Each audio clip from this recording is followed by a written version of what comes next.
کہ حضور اکرم صلی اللہ علیہ وسلم جب پیدا ہوئے تھے اس سے بڑا کوئی واقعہ نہیں ہو سکتا دنیا کے اندر.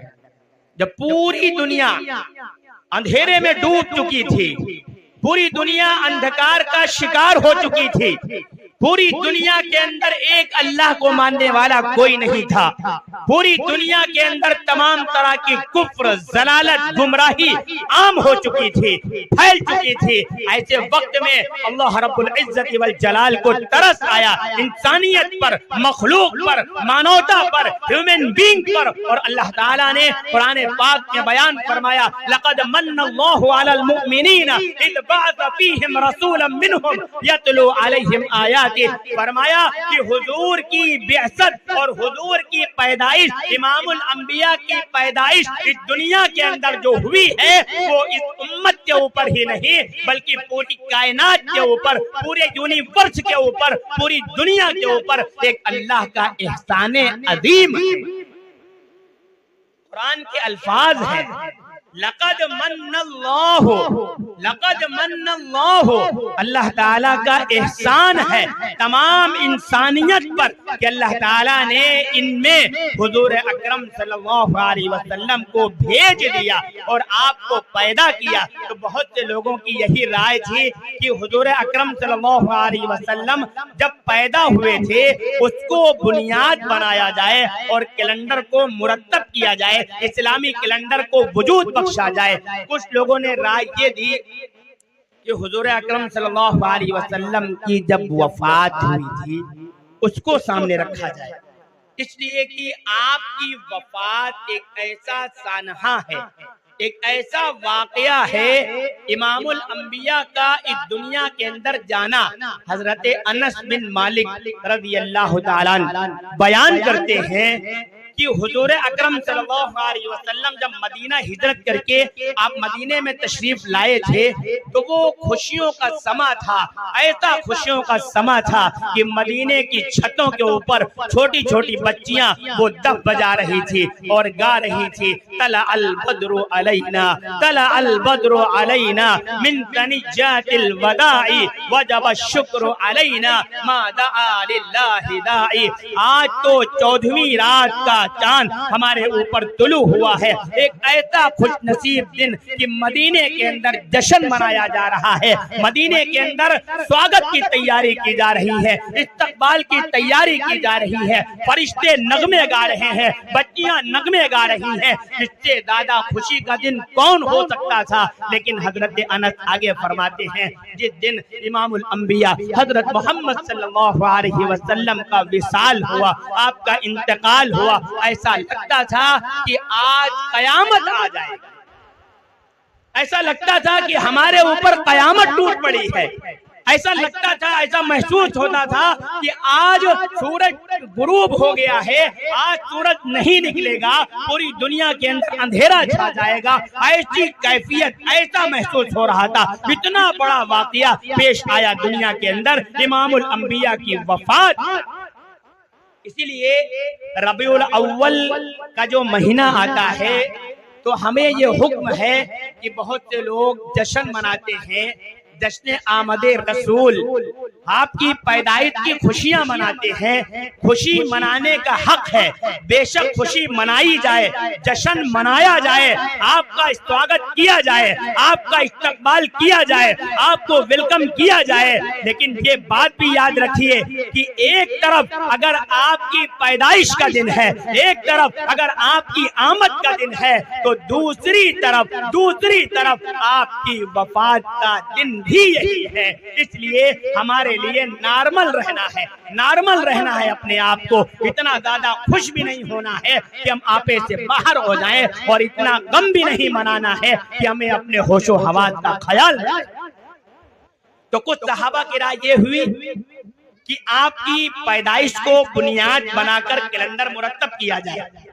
کچھ صحابہ کی رائے یہ تھی کہ آپ کا جب انتقال ہوا، جب آپ کا وصال ہوا، اس کو سامنے رکھ کر کیلنڈر مرتب کیا جائے.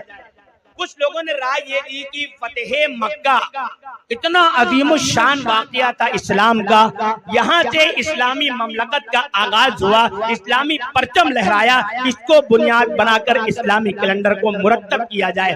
کچھ لوگوں کی رائے یہ تھی کہ غزوہ بدر ایسا عظیم الشان غزوہ ہے جس کو قرآن پاک نے یوم الفرقان کہا ہے، یوم الفرقان کہا ہے، حق اور باطل کے درمیان فرق کرنے والا غزوہ کہا ہے، فرق کرنے والی جنگ کہا ہے، اس کو بنیاد بنایا جائے۔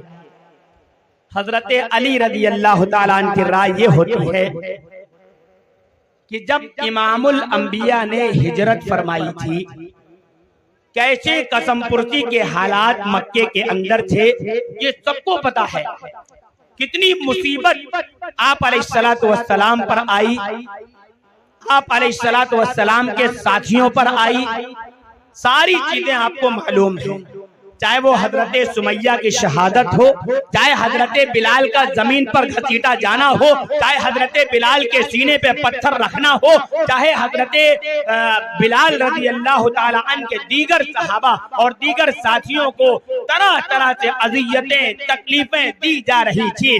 ایسے پرخطر حالات میں جب ہجرت کا سفر ہوا ہے اور مدینہ ایک ایسی جائے پناہ ملی ہے جہاں سے اسلامی گلشن کا آغاز ہوتا ہے، جہاں سے اسلام کا درخت وہ اپنی جڑیں پکڑتا ہے اور اس کی ترقی کی راہیں کھلتی ہیں، وہ ہجرت کا سفر ہوتا ہے، ہجرت کی وجہ سے ہوتا ہے۔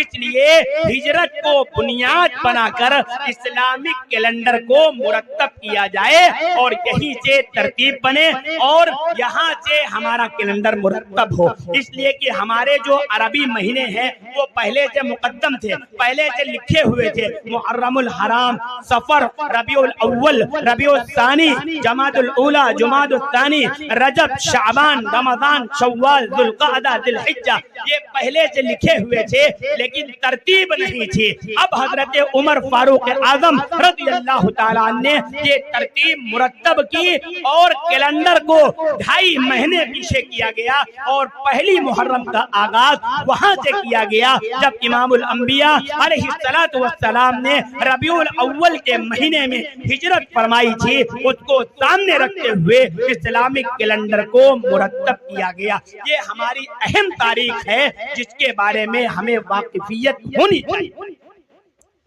اب اگر پپری والوں سے پوچھا جائے، پپری والوں سے اگر کوئی پوچھ لے یہ اسلامی کون سا سال ہے تو 90% تو کنفیوز ہوں گے، حافظ انس صاحب 90% کنفیوز ہو جائیں گے کہ 45 چل رہا کہ 46 چل رہا۔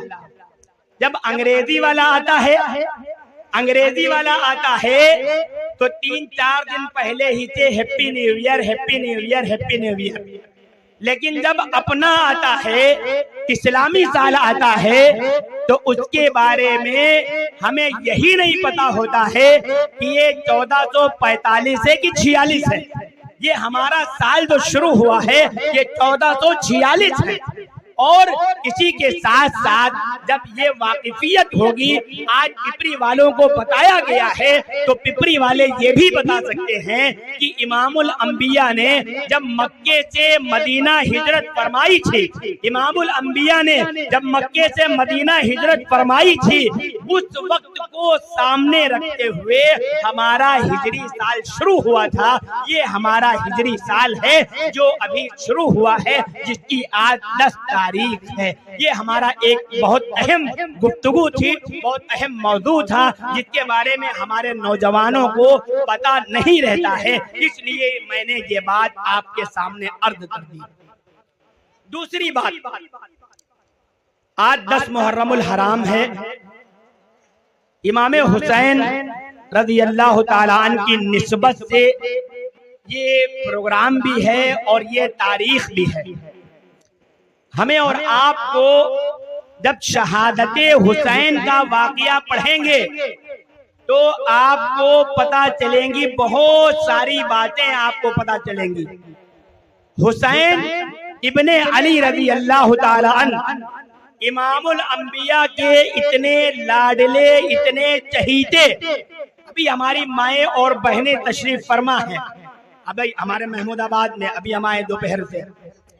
ہماری مائیں اور بہنیں ایک بڑی تعداد میں گاؤں گاؤں میں جہاں جہاں کربلا ہوتی ہے یا جہاں جہاں بھی تعزیے کو دفن کرنے کی روایت ہوتی ہے، ہماری مائیں اور بہنیں کس حیثیت سے جاتی ہیں، کیسے جاتی ہیں، کس حالت میں جاتی ہیں، دوپٹہ کہاں ہوتا ہے اور ہمارا نقاب کہاں ہوتا ہے، ہمارا نقاب کیسا ہوتا ہے، یہ ساری چیزیں اپنی کھلی آنکھوں سے سارے لوگ دیکھتے ہیں، غیر بھی دیکھتے ہیں، اور ڈھول اور تماشے کی دھن پر کیا کیا نہیں ہوتا ہے یہ ہمیں اور آپ کو اچھی طریقے سے معلوم.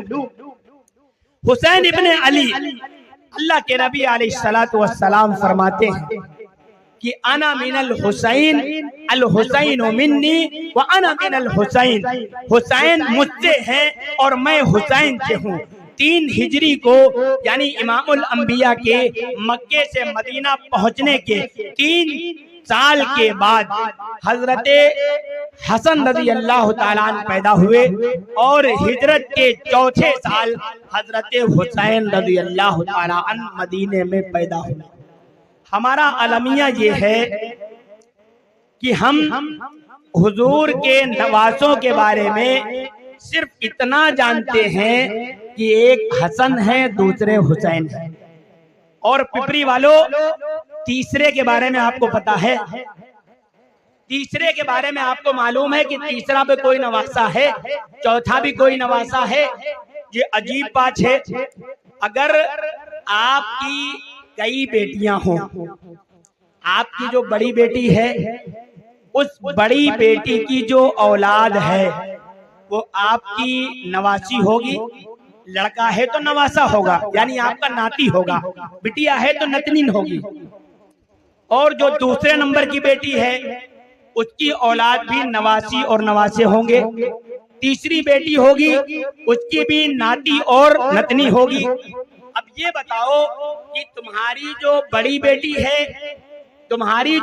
بیٹی ہے اس کی جو اولاد ہے وہ تو نواسی ہو، اور جو تمہاری دوسرے نمبر کی بیٹی ہے اس کی جو اولاد ہو وہ تمہاری نواسی نہیں ہوگی، وہ تمہاری نتنی نہیں ہوگی. حقیقت بتاؤ، اگر آپ کی 2 بیٹیاں ہیں اور بڑی بیٹی ہے چھوٹی بیٹی ہے تو دونوں کی جو بیٹیاں ہیں، دونوں کے جو بیٹے ہیں، یہ دونوں آپ کے ناتی نتنی ہوں گے کہ نہیں ہوں گی؟ یہ کیسے ممکن ہے کہ ایک بیٹی ہے اس کی جو اولادیں ہیں وہ آپ کی نتنی ہوں، آپ کے ناتی ہوں، اور جو دوسری بیٹی ہے اس کی جو اولادیں ہیں وہ آپ ان کے نانا نہیں ہوں گے، وہ آپ کی نواسی نہیں ہوں گی، وہ آپ کی ناتی اور نتنی نہیں ہوں گی؟ یہ کیسے ہو سکتا ہے؟ یہ ہوا کیا ہے؟ اصل میں ہوا یہ ہے کہ آپ کے ذہنوں کو معاف کیا گیا، آپ کے ذہنوں میں بھرا گیا، آپ کو بتایا گیا کہ صرف 2 بیٹوں کا تذکرہ کیا گیا، صرف 2 نواسوں کا تذکرہ کیا گیا، اس کے علاوہ آپ کو نہیں بتایا گیا، اس لیے آپ کو معلوم نہیں ہے. آج بات آ گئی تو میں آپ کے سامنے عرض کیے دیتا ہوں کہ امام الانبیاء علیہ السلام کی 4 بیٹیاں تھیں. جانتے ہیں نا کتنی بیٹیاں تھیں؟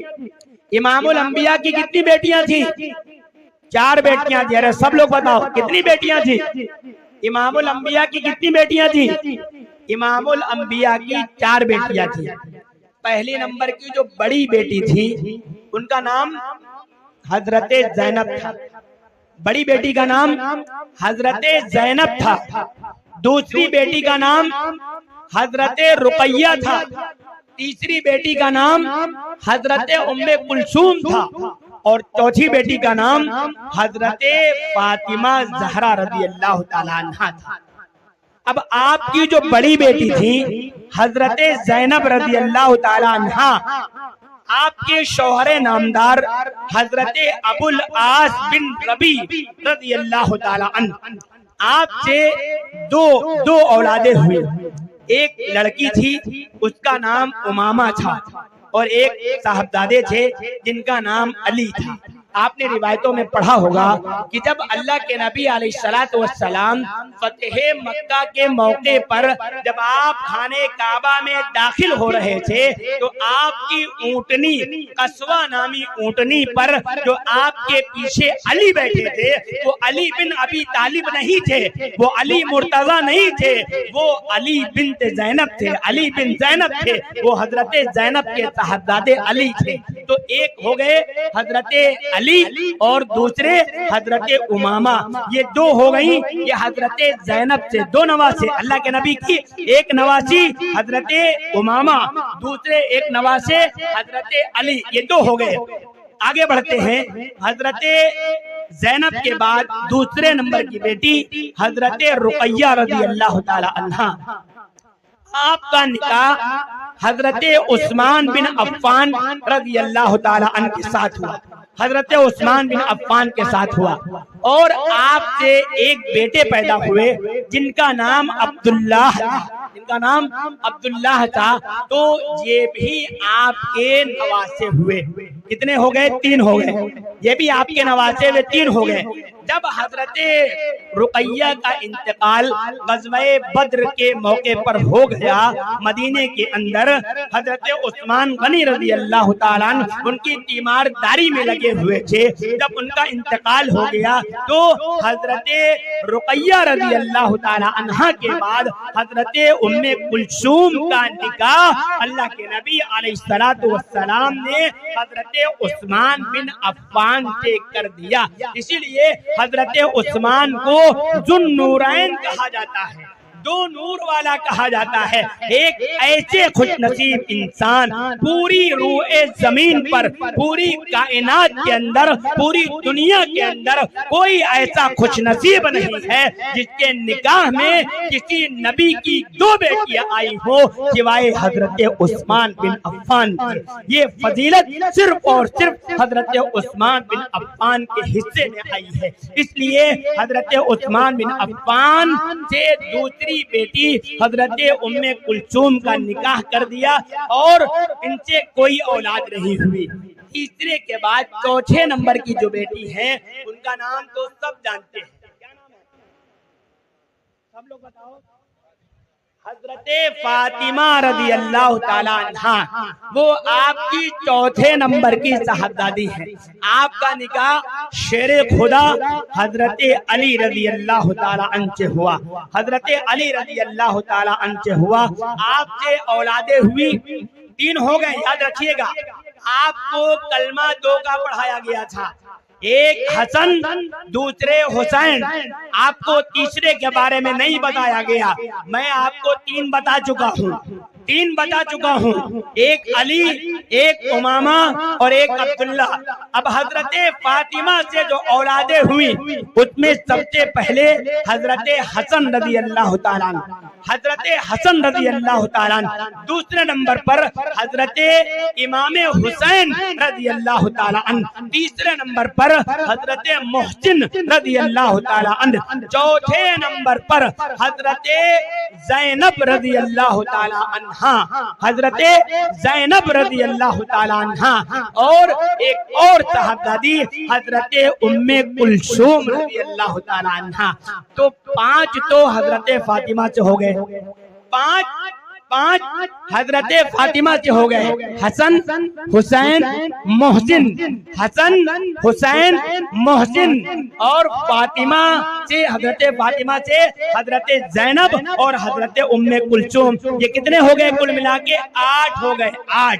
اب اگر آپ کو کوئی بتائے کہ آپ کے نواسے صرف حسین اور حسن تھے تو آپ ان کو بتا سکتے ہیں، ببانگے دو حل بتا سکتے ہیں، ڈنکے کی چوٹ پر بتا سکتے ہیں، تاریخ اور سیرت کے حوالے سے بتا سکتے ہیں کہ آپ علیہ الصلوۃ والسلام کے نواسے 2 نہیں تھے،